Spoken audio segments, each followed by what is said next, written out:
Cela fait maintenant plusieurs années que Marlène Jobert a fait ses adieux au monde du cinéma.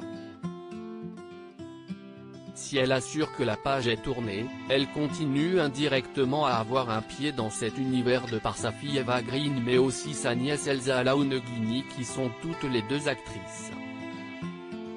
Un choix de carrière que Marlène Jobert ne leur avait pourtant pas forcément recommandé, au contraire elle avoue même avoir plutôt tenté de les dissuader de se tourner vers la comédie.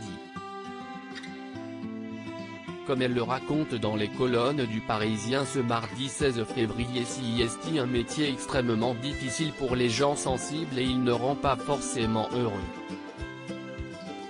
Une mise en garde qu'elle se permet de faire en connaissance de cause, elle qui a connu le succès au cinéma pendant près de 30 ans. Toutefois le métier avait fini par la lasser, on ne me proposait plus des choses suffisamment excitantes, j'avais l'impression d'avoir fait le tour de la question, a confié l'ancienne actrice de 80 ans. Tant que tout le monde ne sera pas vacciné, j'aurai toujours cette peur chevillée au corps tandis qu'elle n'a plus de soucis à se faire concernant sa propre carrière, c'est désormais pour sa fille et pour sa nièce que la romancière est inquiète. D'autant plus avec le coronavirus qui sévit et qui ne vient absolument pas la rassurer.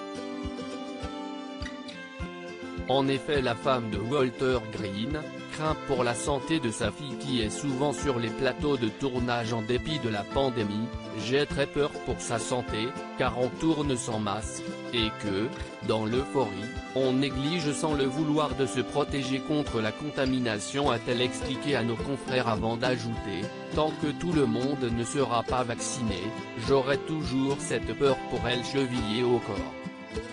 Une inquiétude qu'elle partage pour sa nièce Elsa Launeghini, idem pour ma nièce Elsa qui a elle aussi tourné dernièrement dans les séries Ici tout commence et Demain nous appartient. Très attentive vis-à-vis des mesures mises en place, Marlène Jobert déplore tout de même la situation catastrophique du secteur de la culture, la ministre Roselyne Bachelot n'a pas réussi à défendre beaucoup nos artistes. En ce moment je n'aimerais pas faire partie du gouvernement, a-t-elle conclu.